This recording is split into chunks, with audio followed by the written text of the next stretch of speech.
Hi guys, welcome back to Meeple's People Circus. Today I will be doing a little short video. All it is I'm just unboxing a couple of games. Leaving Earth by Lumenaris Group.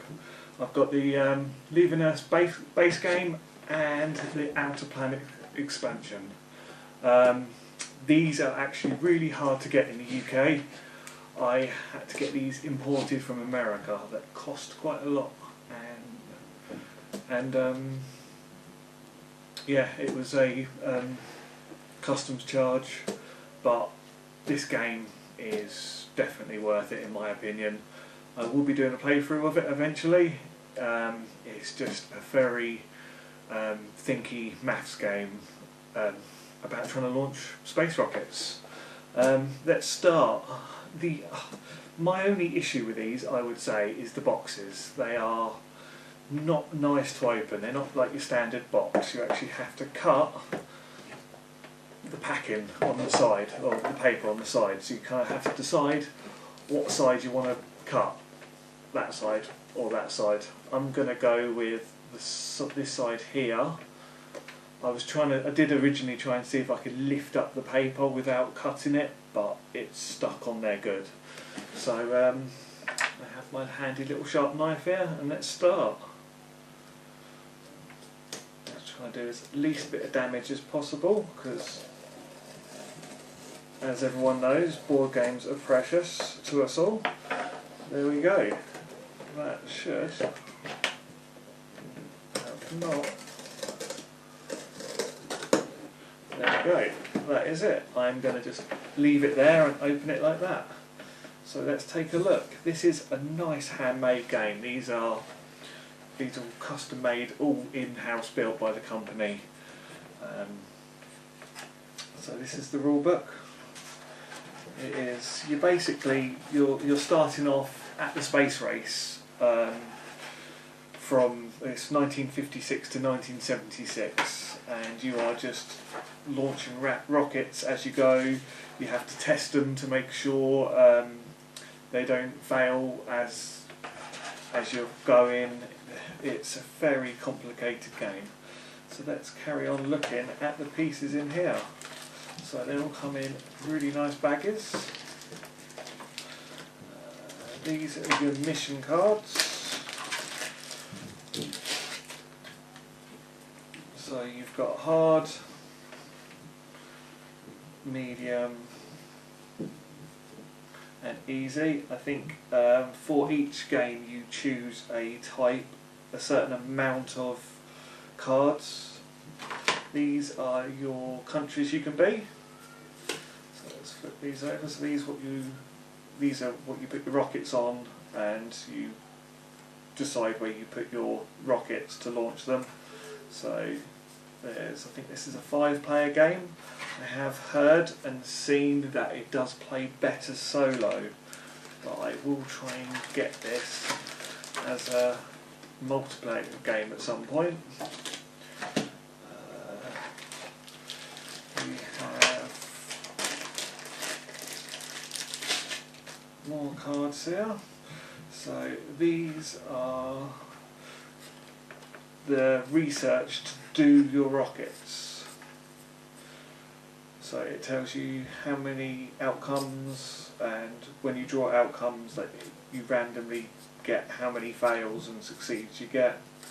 So they're all different sorts of, you've got Atlas rockets, a few of them, well, 5 of them obviously, ion thrusters. I don't think they had them back in 1956. If they did, wow. Juno rockets,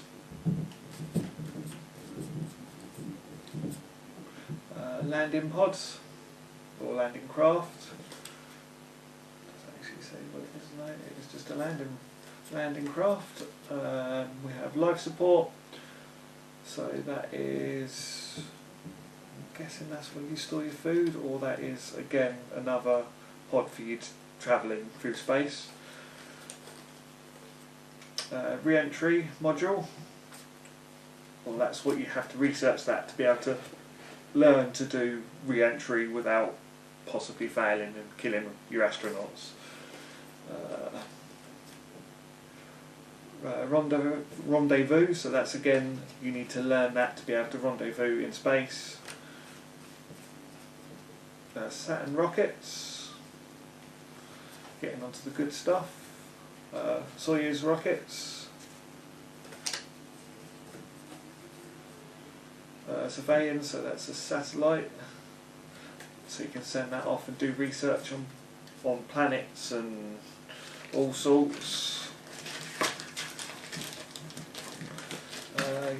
In here you have your outcome cards, so you have success, minor failure, so there's a lot of successes and that's a good thing. So minor failure, that just damages your ship temporarily, and then you have your major failure. I think that's all you've got. If you get a major failure on launch, you kind of have lost, you're going to lose your whole ship, it's going to completely blow up. In here, notice everything's moved, that's because my camera's had issues mid-recording. You have your supplies, you have more supplies, you have samples, so that's when you go to planets, you can take samples, and I think depending, let me double check one of them, no, I think that's what you've got to bring back for samples, all different planets, and then you've got your rockets that these are what you use to, once you've bought your research cards, you use these to build your ships. It tells you the weight of them, how much thrust they have, and obviously their cost. So you have to work out if your engines have got enough power to lift the load that you're trying to do. So you've got all sorts of cards here. You have your astronauts. So let's go through these. So you've got your medic, your engineer, and your pilot, and doesn't he look fancy? So that's all your astronauts, and you have only got a few. So if you're playing 5-player and your players you've killed a few astronauts, you're going to run out very quick. So these are the tiles that you lay down to create the map that you're playing. There are some, let's get this out of the way. So you lay them out in a certain order. I will have to read the books to double check, but you've got some cards that have doubles, because, so like the moon. So you've got 4 different moon cards, and that is because you can actually find life, valuable minerals. So this one is, the spacecraft is destroyed by oceans of fast oceans of dust. But originally, before we went to the moon, I know that NASA were worried that the moon was going to be like that. And then this one is absolutely nothing. Yeah, this one is totally boring, as the moon is now. That's what it really is. So then you've got Mars, again, multiple tiles for Mars, and I think one of them you can find life. Yeah, plant life, minerals, and again, nothing. Phobos, Venus. So this one does come with the Mercury expansion, mini expansion, so I should have Mercury in the collection as well. So again, with Venus you've got different chances of finding life and all sorts. So every game is slightly different, because you never know if you're going to go to a planet and it's able to go on. And then you've got solar radiation. This is just a generic card when you go into outer space, so going to Mars, somewhere like that, is you have to check to see how dangerous the solar radiation is and if your astronaut starts to die through radiation poisoning. And then yes, Mercury, and that is the location tiles. You have got paper money. Again, I know there's people there that don't like paper money, but I don't mind it. If you look after it, it survives. I'm sure that you only get a certain amount of money per turn, and that money isn't transferable over to your next game, so you have to spend per decade or per year, you have to spend the money that you're given, or you lose it and you get the same amount again the next year. So it's one of them, you need to spend your money. And then you have your help charts, so this actually will help you with a bit of the maths to work out what rockets can carry, the difficulty rating of, so going into each location there is a difficulty rating. I'm sure that is the one. I might be wrong. I haven't actually looked at the rule book that much, or at all. You saw me opening the box. So it will tell you how you can work out your maths, and yeah, it's just little help cards. And then this side here has the weight of the destination time and the difficulty again. I think this is that's your iron thrusters, that's your weight.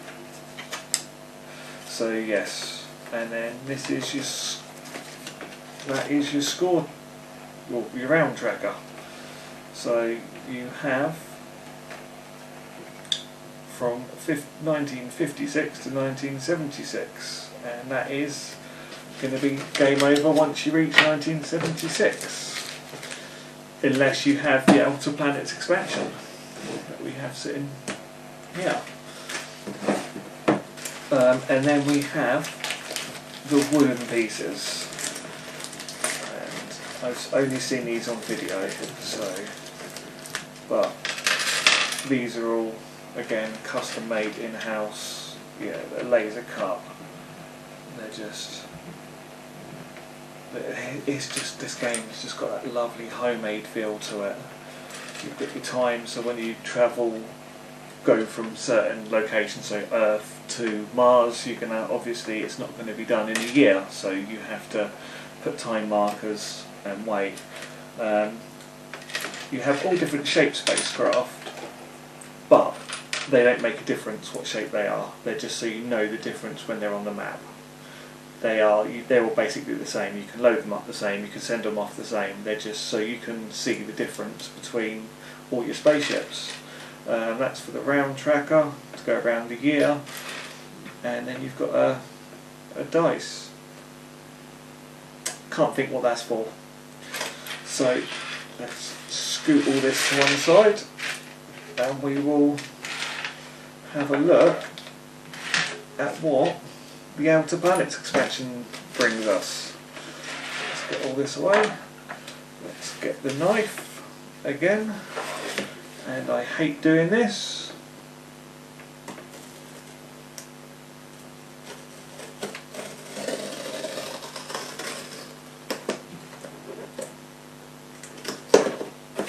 And there we go.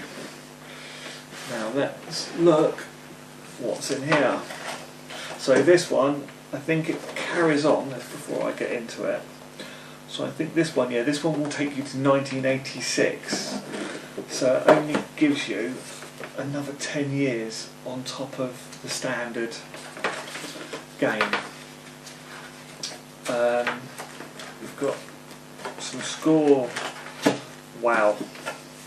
You have lots of score sheets, or sheets to work out your math on. That's a lot of score sheets. Let's do the cards.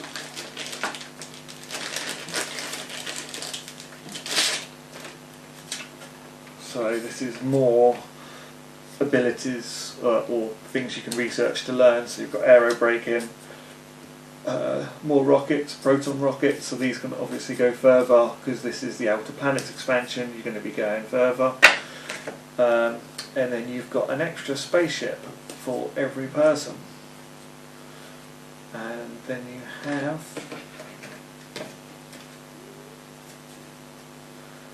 the Mission 2 cards.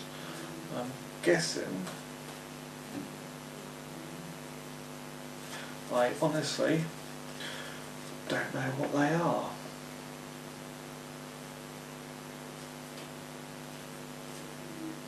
I'm guessing these are the missions that you get to do during the game to try and achieve that amount of points. Yeah, I think these are what you have to do to.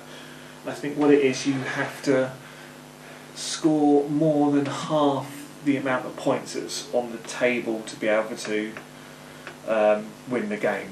So trying to go for these big ones like Jupiter Station and all stuff like that, that's what you wanna do, because you could get big chunks. I mean, if you land a man on Titan, that's 42 points. You've got a chance that you've got some low scoring points on the board on the left to do, and you could just do it in that one mission. You could spend pretty much your whole time learning or researching your ship, making it as good as it can be, and then just go on one mission and you've won the game. So these are again the same as the location maps.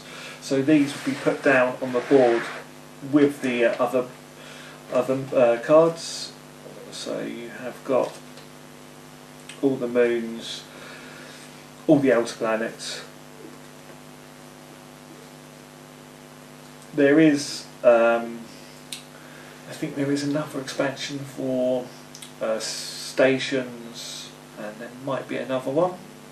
Not too sure.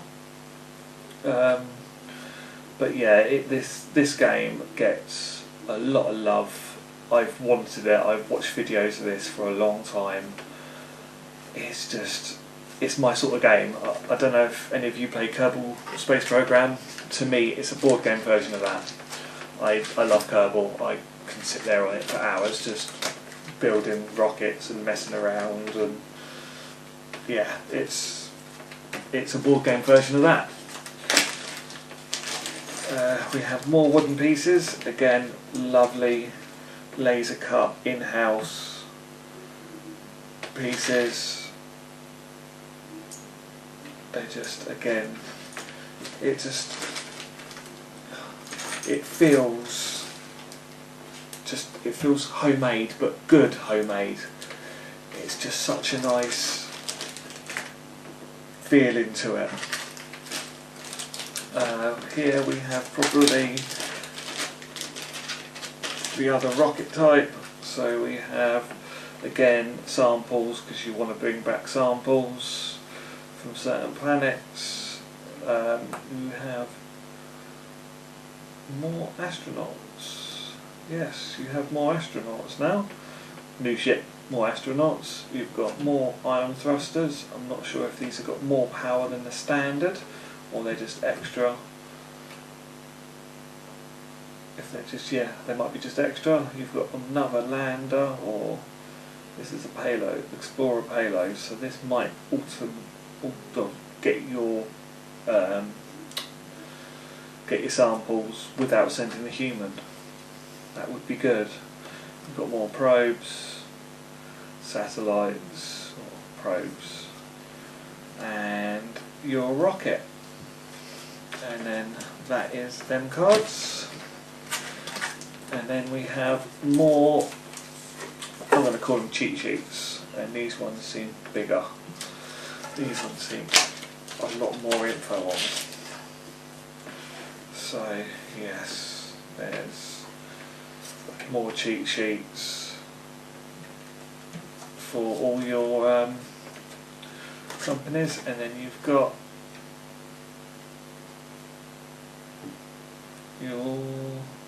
Okay, so this one, I'm not sure how it works, but it might change the way you lay out the score, the calendar. You might use this instead when you're playing the Leaving Earth expansion. That'd be good if it did. We will see, and hopefully you guys will get to see a video of it. Not that long, well, not long to wait. I've got a few other games that I need to do playthroughs of first, but this one will definitely be getting a playthrough. It will be either solo, or I will be getting some people in to play with me. I will see how they feel about sitting there doing lots of maths. It might be a game where I'm taking a lot of cutting and chopping, where we just have to sit and do maths, and you don't want to watch us sitting there working out maths.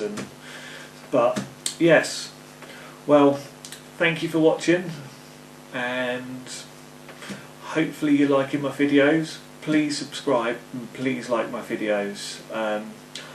I'm just doing this because I love board gaming, and I want other people to see as much as they can about board games. I know some board games that I have people won't have, especially this, including some of my Kickstarters that you will be seeing me unbox when I receive them, or the ones I have already shown you. Thank you again. Please again like and subscribe, share my videos. Please at least